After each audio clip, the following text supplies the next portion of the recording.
বাবা গোলাপেরি ফুল, আরে তুমি বাবা নূরেরি পুতুল। একটু কাছে আসো, তুমি আইলে সেটা গানটা গরম হবো। আরে তুই গেছস কে? তুই একটু ফাঁকে থাক, তোর নাকি পাড়া পাড়া গন্ধ কর, তুই ফাঁকে ফাঁকে থাক।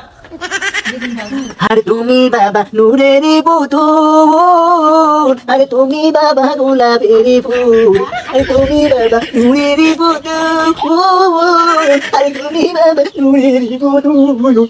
এই ভক্তরা শোন, অনেক শান টান হইছে, এখন তোকে দিল তাজা করতে হবো।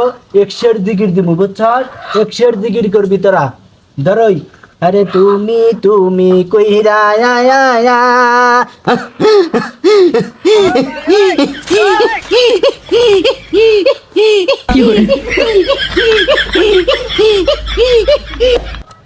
না, পৃথিবীতে ভালো মানুষের কোনো সন্ধানই পাইতেছি না।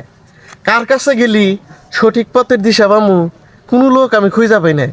একটা লোকের কথা আমি শুনলাম, ওই পাড়ার আরফান ভাই কইল যে জুলসাজা বাবা বলে খুব একটা নামকারী বাবা। এই জুলসাজা বাবার কাছে যাই আমি সঠিক পথের সন্ধান নেওয়ার চেষ্টা করবো। এই ভক্তরা দাঁড়া, 100 বাতি তুলে উঠছে। আরে তুমি তুমি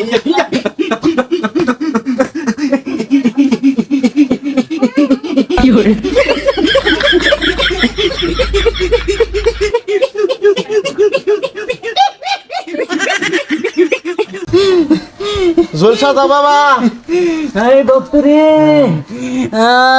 জুলসাজা বাবা, আপনার কাছে এসে মুড়ি দিন নাকি বাবা? অন্তর নতুন ভক্তরে আমার, বসো বসো বসো বসো। এই বল তোমরা। বাবা, পৃথিবীতে কোনো আমি ভালো মানুষের সন্ধান পাই না। আমার ওই পাড়ার আরফান কাকা কইয়া দিছে যে জলসাজা বাবার খুব নাম ডাক, এর কাছে গেলি সঠিক পথের দিশা পাবি। আমি বাবা মুরিদ নিবার আইছি আপনার কাছে। তুই বাবা সঠিক জায়গায় পড়ছস, তোর আর চিন্তা নাই, তোর আমি এপার ওপার একবার পারি করে দিমু। বাবা আমি এই জন্য আইছি বাবা, আমি এপার ওপার দুইবারই পারি ওপার চাই। ঠিক আছে ভক্ত, তুই ভয়।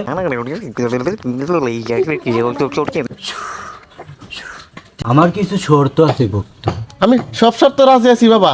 ঠিক আছে, তুই আজকে থেকে আমার ভক্ত হয়ে গেলি। তুই আগামী সপ্তাহে একটা খাসি, একটা চাউলের বস্তা, কিছু গরুর গোস্ত নিয়ে বাবার দরবার আসবি। বাল বাটারা ব্যবসা খুলে নাই চাও? হ্যাঁ, তোমাকে কাছে আইলি ভরাই খালি গরু নিয়ে হো, খাসি নিয়ে হো, মোরগ নিয়ে হো। হ্যাঁ, আর তোমাকে কোরআন হাদিসের তো কোনো শিক্ষা দেয় না। শালারা শিক্ষা দেয়, শালা বাপ মারে বলে বাদ দেওয়া যাবে না। বাপ মার পান নিছে এলো বেহেস্ত, আর শালা শিক্ষা দিতেছে যে এলো বাপ মারে ভাত না দেয়, শ্বশুর শাশুড়ি সেবা করবার নিগে। আর আমি মুরগি আর গরুর গোস্ত দ্বারা তোকে দেশ সারার লাগে কিবা করে সে ব্যবস্থা করতেছি।